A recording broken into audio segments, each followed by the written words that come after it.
Good morning, very good morning from Puri. আজকে আমাদের 3 নম্বর দিন, ডে 3। তো আজকে একটু বেরিয়ে পড়বো হচ্ছে আমরা চন্দ্রভাগার দিকে আর কোনারকের দিকে। তো একটা স্কুটি নিয়েছি আজকে। এই হচ্ছে স্কুটিটা আমার পিছনে রাখা আছে, হন্ডা অ্যাক্টিভা। তো এটা নিয়ে আমরা দুজনে এখন যাব, একটু ঘুরবো।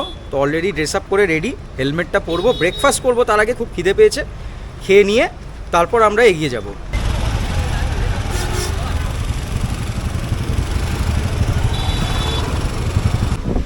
সকালের ব্রেকফাস্টে নিউ আমরের ক্লস চলে এসছে। আমি এখন সেরকম কিছু খাবো না, কারণ আমার সকালবেলা খুব একটা ব্রেকফাস্টে খুব একটা কিছু ভালো লাগে না খেতে। তো রাগি খাক চিকেন ক্লস, আমি ওর থেকে একটু খাবো, তারপর এগিয়ে যাবো। আমরা এই মুহূর্তে স্বর্গদ্বারের নিউ আমরেতে রয়েছি দাঁড়িয়ে।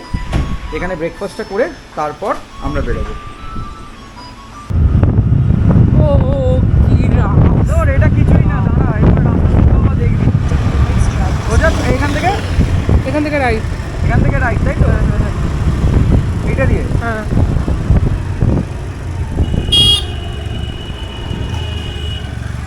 একটু কোনার মারাই আছে। এবার এটা সোজা 2 কিলোমিটার। जाने ये कैसी रातें आई, उसके सपने मेरे आंखों को भा गई। बातें कुछ ऐसी वो कह के गई, मेरे अंदर कनों में यूं समा गई। ख्वाब जो मेरे अब इनको बना दे बाहों में तेरे दे जगह। अब मुझे बोलना है सारी वो जो बातें दिल में है। তোমাকে চাইছি আরো বেশি, কি করে বলবো ভালোবাসি। কে अब खोलना है सारी वो जो राज दिल में है। তোমার ঠোঁটে মুচকি হাসি আমি বড্ড ভালোবাসি।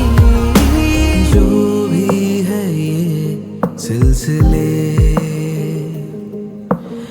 ऐसे ही चलते रहे,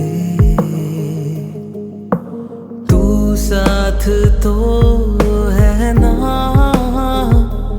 मेरे इश्क ये तेरे हवाले। রাস্তার ধারে হঠাৎ একটা জিনিস দেখে দাঁড়িয়ে পড়তে বাধ্য হলাম, সেটা হচ্ছে উইয়ের ঢিপি। এই রকমভাবে, ঠিক আছে, গাছের গোড়ায় ভর্তি একটা বিশাল সুবিশাল গাছ, এবং তার গোড়ায় এইভাবে উইয়ের ঢিপি। মানে আমি এরকম সচরাচর খুব একটা দেখিনি।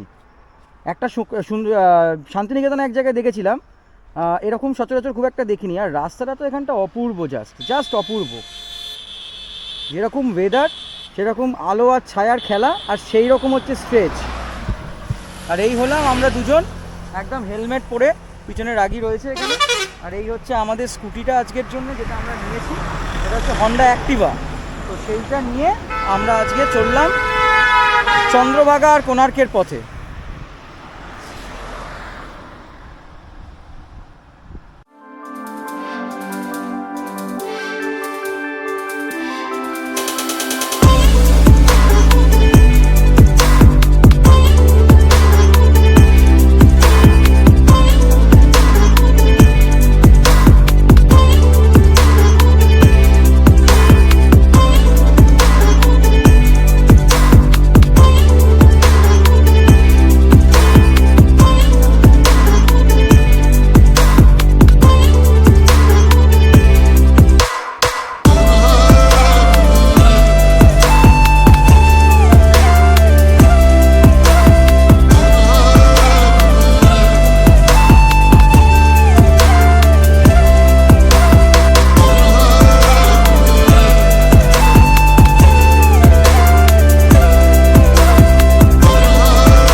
চন্দ্রভাগার আগে যে খাড়ি মতন যেটা পড়ে, যেটা ইনলেট বলে, তো সেই জায়গাটাতে একটু দাঁড়ালাম, আর ভিউটা মানে জাস্ট দেখার মতন। আজকে যেরকম স্কাইলাইন সেই রকম ওয়েদার, ঠিক আছে, রাস্তাও সেই রকম দুর্দান্ত, মানে উড়িষ্যার রাস্তা আমি জাস্ট ফ্যান হয়ে গেছি।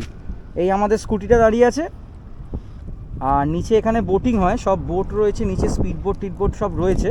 এটা দিয়ে নিয়ে গিয়ে ওই পারে যে চরটা রয়েছে, চড়াটা, ওইখানে নিয়ে যায় আর কি ঘুরতে যাওয়ার জন্য মানুষকে। তো ওই যে একটা বোট ওখানে দেখা যাচ্ছে যেরকম বোটিং করছে, ওই যে দেখো ওদিকে তো লোক হ্যাঁ ঘুরতে হ্যাঁ ওইখানে একটা বেড়াচ্ছে। দেখা যাচ্ছে, ওখানে একদল লোক ওই পারে গেছে, ওপারে আবার একটা ছোট্ট গুমটি মতনও আছে। তো এই হচ্ছে, আর সোজা গেলে ওইদিকে চন্দ্রভাগার যে বিচ, সেই বিচে আমরা পৌঁছে যাব, এবং ঢেউটা এখান থেকে দেখা যাচ্ছে। আমি জানি না ক্যামেরায় কতটা দেখা যাবে, সম্ভবত দেখা যাবে না। চন্দ্রভাগা পৌঁছেই আপনাদের দেখাবো। আমরা এখান থেকে দেখতে পাচ্ছি কিন্তু মানে ঢেউ একদম ভর্তি, দারুণ ঢেউ, আর সেই জায়গা।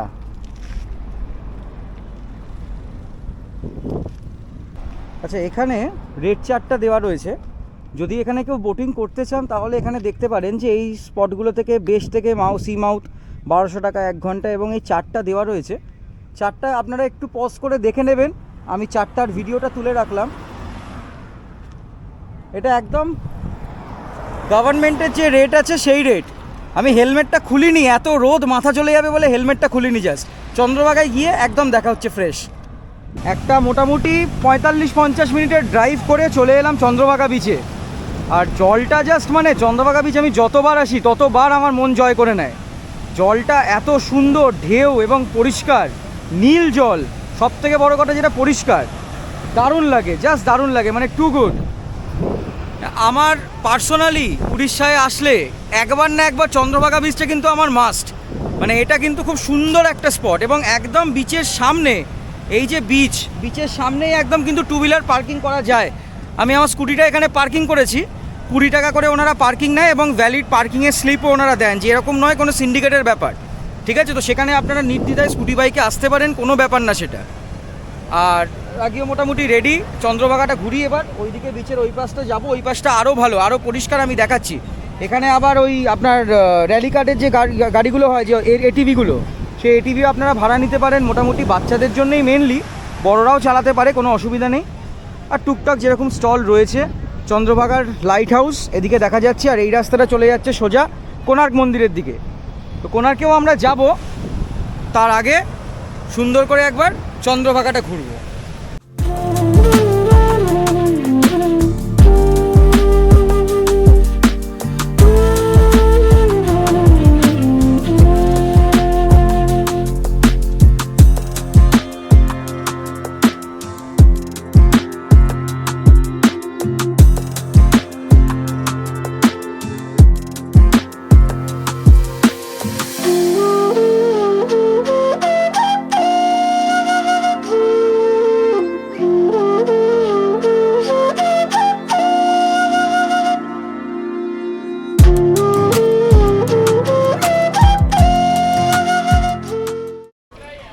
তো আমরা চন্দ্রভাগা বিচের পর এসে উপস্থিত হলাম কোণার্ক সূর্য মন্দিরে। তো এটাই দুটো মেন আমাদের ছিল দেখার আজকে, চন্দ্রভাগা আর কোণার্ক। তো কোণার্কে এই মুহূর্তে এসে উপস্থিত হলাম, এবং জায়গাটা পিসফুল, সুন্দর জায়গা। এখান দিয়ে ঢুকি, টিকিট বানাই, একটু ঘুরি, তারপর দেখাচ্ছি।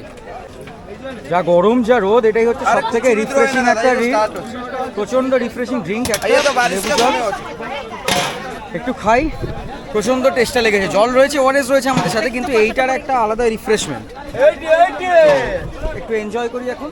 লেবু জল, জলজিরা দিয়ে, একদম কোণার্কের এন্ট্রেন্সের একদম অপোজিটে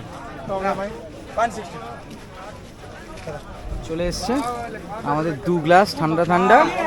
cheers. Lemon juice 30, lemon soda 50।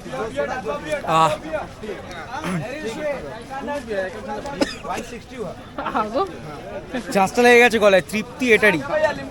ওহ, কি আরাম, ঠান্ডা ঠান্ডা লিম্বু পানি, মশলা সোডা, টু গুড। সৌমতো তাও ভদ্রলোকের মতো খাচ্ছে, আমার তো এটা খালিও হয়ে গেল। সৌম ভদ্রলোকের মতো খেয়েছে, আর আমারটা খালি হয়ে গেছে।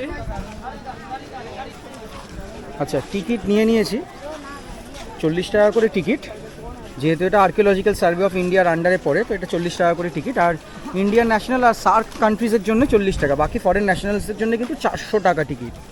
তো এই আমাদের কোণার্ক সূর্য মন্দিরের মেন এন্ট্রেন্স।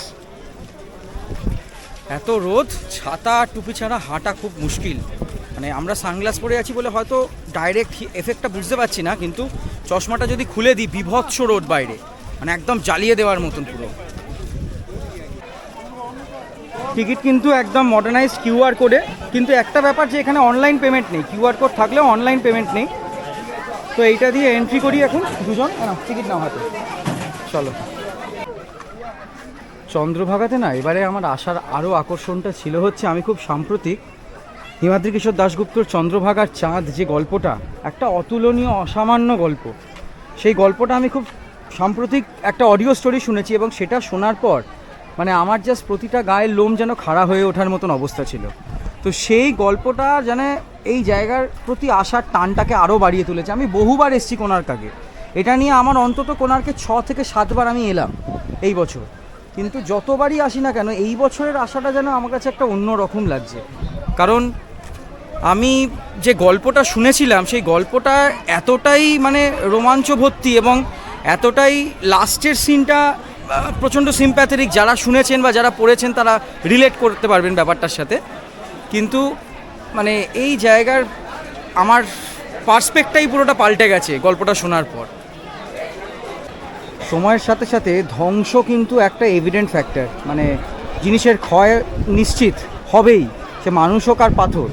তো আজ কোণার্কের অনেকটা পোর্শনই কিন্তু ধ্বংসলীলার আন্ডারে, অনেক কিছু ভেঙে গেছে, অনেক কারুশিল্প, অনেক সুন্দর নকশা, অনেক মূর্তির মাথা সব কিন্তু ভেঙে গেছে সময়ের সাথে সাথে, অনেকটা মানুষের দোষে, সংরক্ষণের অভাবে, অনেকটা প্রাকৃতির কারণে।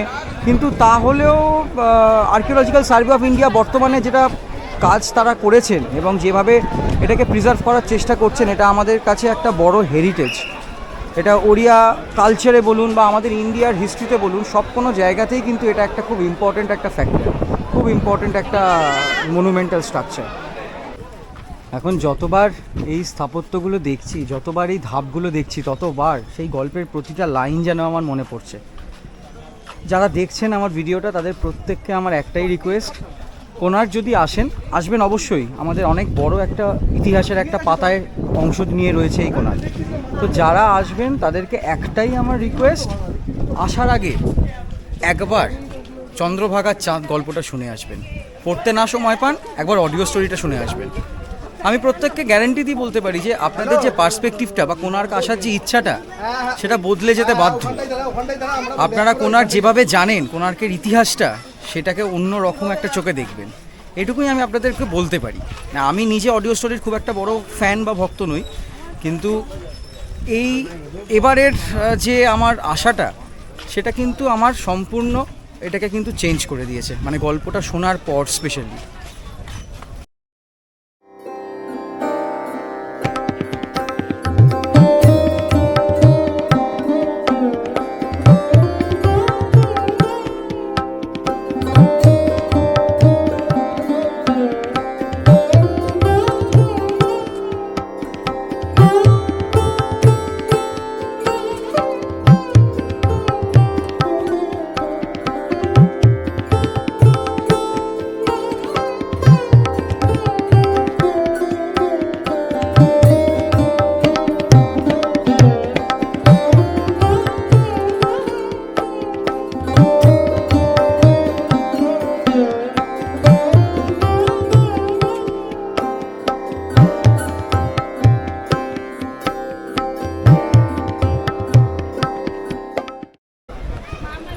বেশ অনেকটা সময় আমরা দুজনে এখানে ঘুরলাম, অনেক ছবি তুললাম, সেই গল্পের অনেকগুলো মুহূর্ত মনে করলাম, এবং চোখের সামনে আমাদের দুজনেরই যেন সেই লাইনগুলো ফুটে ফুটে উঠছে। সেই ধর্মপদর পড়ে যাওয়া, শিবেই শান্তারার পাথরটা সরিয়ে দেওয়া, কোষ্ঠী পাথরের বুদ্ধ মূর্তিটা লুকিয়ে রাখা, অনেক কিছুই আজকে মনে পড়ছে এই জায়গাটাতে দাঁড়িয়ে। তো বেশ একটা দারুণ অভিজ্ঞতা হলো, একটা গায়ে কাঁটা দেওয়ার মতন একটা রোমাঞ্চকর একটা অভিজ্ঞতা। মানে আমি বলছি তো, আগেও অনেকবার কোণার্ক এসেছি, কিন্তু এইরকম আমার এক্সপিরিয়েন্স এই গল্পটা শোনার আগে পর্যন্ত ছিল না। যবে এই গল্পটা শুনেছি, এবং সত্যি কথা বলতে হিমাদ্রি কিশোর দাশগুপ্ত বাবুকে আমার অসংখ্য ধন্যবাদ, একটা ইতিহাসের পাতার একটা গল্পকে এইভাবে তুলে ধরার জন্য, ফুটিয়ে তোলার জন্য। এবং যারা অডিও স্টোরিটা করিয়েছে তারাও কিন্তু অনবদ্য কাজ করেছে, তো তাদেরকেও আমি অবশ্যই ধন্যবাদ জানাবো, এবং সেই অডিও স্টোরির লিঙ্কটাও কিন্তু আমি এই ভিডিও ডেসক্রিপশন বক্সে আপনাদের দিয়ে দেবো। আপনারা চাইলে সেখান থেকেও কিন্তু অডিও স্টোরিটা শুনতে পারেন। এবং একটা কথা যেটা না বললেই নয়, আমি তো অডিও স্টোরিটার তো এত সুখ্যাতি করলাম, হিমাদ্রিবাবুরও কথা বললাম, অডিও স্টোরিটা কিন্তু রাগ্গি আমাকে মেন প্রথম রেকমেন্ড করেছিল, এবং ও জানে আমি এরকম হিস্টোরিক্যাল ইভেন্টস বা হিস্টোরিক্যাল গল্প শুনতে ভালোবাসি। আমার হিস্ট্রি খুব পছন্দের একটা সাবজেক্ট ছিল স্কুলেও। তো সেই কারণের জন্য কিন্তু ওই কিন্তু প্রথম যে আমাকে বলে যে এই গল্পটা তুমি সৌম্য শোনো, শুনে তুমি তারপর একবার কোণার্ক যাও। এবং সত্যি আমি ওর কাছে এই জিনিসটার জন্য আমি থ্যাংক ইউ তোমাকে জানাই ভাবি, যে এই জিনিসটা তুমি যদি রেকমেন্ড না করতে হয়তো আমি একটা বড় পার্ট মিস করে যেতাম। তো সত্যি ওর এটা কিন্তু ক্রেডিট যে ও অডিও স্টোরি শুনতে খুব ভালোবাসে, ওই কিন্তু আমাকে এই জিনিসটা প্রথম রেকমেন্ড করেছিল। কোণার্ক মন্দিরের বাইরেও বেশ বড় এখানেও একটা মার্কেট মতন রয়েছে, লম্বা একদম এন্ট্রি গেট থেকে এক্সিট গেট পর্যন্ত। দুধারে কাজু বাদাম থেকে শুরু করে ব্যাগ, ফুচকা, মাদুর, শাঁখা কিনা রয়েছে, বৃত্তান্ত সব কিছুই রয়েছে। মানে মানুষের যা যা লাগে কম বেশি ঘুরতে এলে একটা টুরিস্ট প্লেস থেকে নিয়ে যাওয়ার মতন সেরকম সব কিছুই আছে।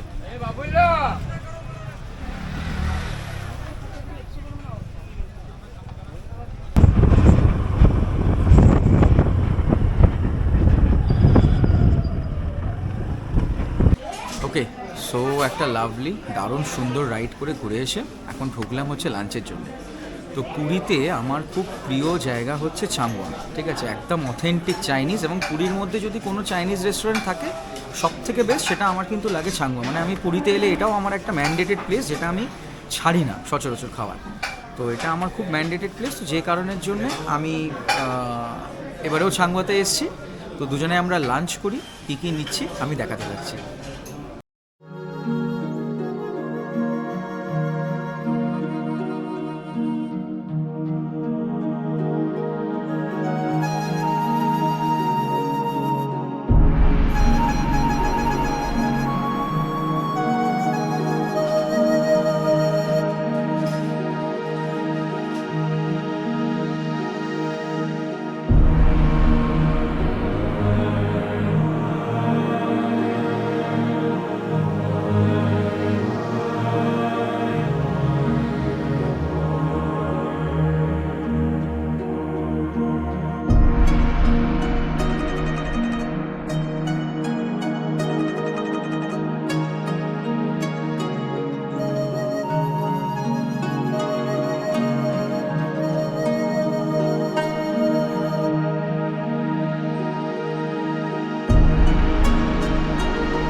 ওকে, সো আমি একটা রুম টেম্পারেচারে থামস আপ অর্ডার করেছিলাম। আমার গলার অবস্থাটা খুব একটা ভালো যাচ্ছে না।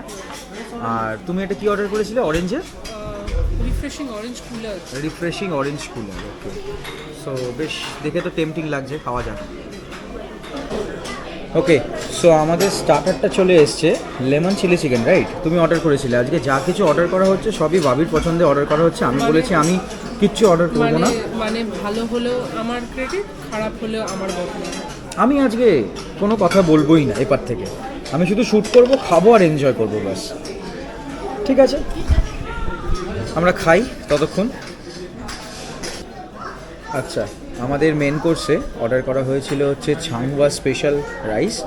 এটা মিক্স জেনারেলি নেচারের, এটার মধ্যে প্রন, এগ, চিকেন সবই রয়েছে। আর তার সাথে অর্ডার করা হয়েছে হচ্ছে prawn with mushroom and baby corn. এটা সুইট অ্যান্ড সাওয়ার বেসের ওপর।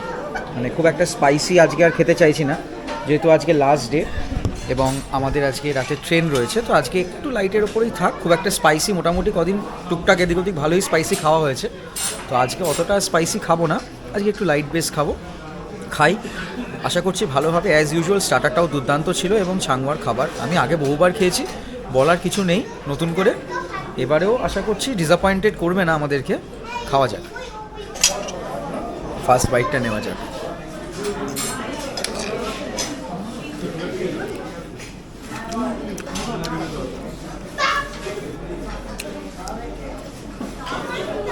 প্রনের সাইজ যদি আমি দেখাই, বেশ বড়, ঠিক আছে, বড়, এটা বড় টেবিল স্পুন। তার মধ্যে প্রনের কোয়ান্টিটি সাইজ বেশ ভালো, পোর্শন সাইজ বেশ ভালো। আর মিক্সডেও মোটামুটি ভালো হেলদি সাইজের প্রন রয়েছে, মানে খুব একটা ছোট না জিনিসটা। এবার সুইট অ্যান্ড সাওয়ার গ্রেভি একটু লাইট হবে, স্পাইসি নয়। তোমার কিরকম লাগছে? ভালো, খুবই ভালো। তুমি তো চাংমাই প্রথমবার খাচ্ছ। হ্যাঁ, স্পেশালি রাইসটা খুব ফ্লেভারফুল, ওটা সব থেকে অদ্ভুত লাগছে।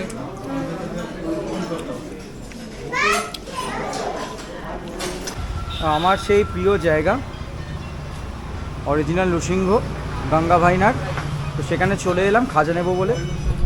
আমি পুরীতে এলে এখান থেকে খাজা নেব, আমি অন্য কোথাও থেকে নেব না। এই জায়গাটা আমার প্রচণ্ড প্রিয়, মানে এদের খাজার টেস্টটা সত্যিই অনবদ্য। হয়তো অনেকেই বলবে অনেক দোকান আছে পুরীতে, বাট আমার কিন্তু এটা অথেন্টিক লাগে, একদম জেনুইন। এটা আমার পার্সোনাল ওপিনিয়ন। তো নিই এখানে মোটামুটি 500, 440, 220, 180 বিভিন্ন রেঞ্জেরই রয়েছে। আমি 220টাই জেনারেলি নিয়ে থাকি। তো এবারেও তাই করব। রাগীর বাড়ির জন্যও নেব, আমার জন্যও নেব, আমার বন্ধুবান্ধবদের জন্যও টুকটাক নেব, কেনাকাটি করি। কিন্তু এখানে জলটা বেশি পরিষ্কার লাগছে। তো এখানে নোংরা নেই, দোকান নেই, লোকে স্নান করে কম। দেখ জলটা কি সুন্দর লাগছে, সামনেটা দেখা। এরকম দেখাবো তুমি। একটু আমাকে দে।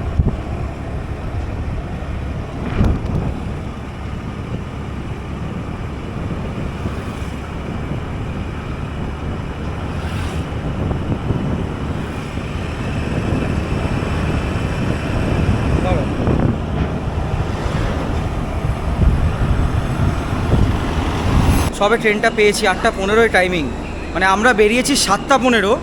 স্বর্গদ্বারের মুখে এত জ্যাম, অত্যাধিক জ্যাম, মানে যে কারণে 15 মিনিটের রাস্তা আসতে আমাদের 40 মিনিটের বেশি টাইম লেগে গেছে। মানে একদম অবস্থা খারাপ হয়ে গেছে পুরো, মানে যা তা অবস্থা, একদম খুব ক্রিটিক্যাল অবস্থা হয়ে গেছে। মানে জাস্ট কোনো রকমে দৌড়ে, মুখের যে অবস্থা দেখে মনে বোঝাই যাচ্ছে কী অবস্থা, কোনো রকমে দৌড়ে ট্রেনটা ধরেছি অবশেষে। ঠিক আছে, আমাদের টাইমিংটা কোনো রকমে, তাই তো? একদম ঠিক আছে টাইমিং। এখন টাইম আমরা মানে কিভাবে যে মানে হোটেল থেকে এখানে চেকিং করেছি আমরা এখন মনে হচ্ছে ট্রেনটাকে ধরেছি, আমরা ট্রেনটা ধরেছি অ্যাট লাস্ট। ব্যাপারটা হয়েছে এরকম। ঠিক আছে, একটু বসি, প্রচণ্ড সাফোকেটিং লাগছে, সালট্রি ওয়েদার একদম। পুরীতে খুব মানে বিভৎস গরম, ঘাম হচ্ছে প্রচণ্ড। তো একটু বসি, রিল্যাক্স করি। এসিটাও খুব একটা চলছিল না, এই এতক্ষণে চালালো।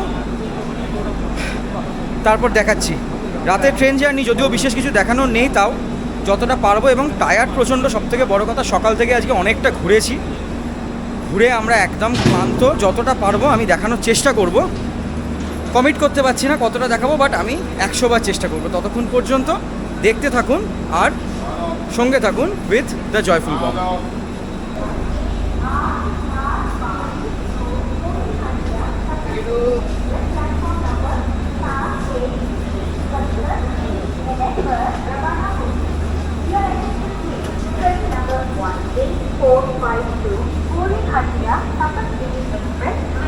From platform number 7 at 20 hours 30 minutes. যাত্রীମାନେ দয়াকରି ଧ୍ୟାନ ଦିଅନ୍ତୁ, ଗାଡ଼ି ସଂଖ୍ୟା সেদিন রাতে ট্রেন ছাড়ার পর আর বিশেষ করে কোনো ভিডিও করা হয়নি। এতটাই ক্লান্ত ছিলাম যে খাওয়া দাওয়া করে আমরা সকলেই প্রায় ঘুমিয়ে পড়েছিলাম। পরের দিন সকালে ভোর 4:45-র সময় পুরী হাওড়া সুপারফাস্ট এক্সপ্রেস আমাদের হাওড়ায় পৌঁছে দেয় তার নির্ধারিত টাইমেই, এবং তারপর আমরা আমাদের বাড়ির উদ্দেশ্যে যাত্রা শুরু করি।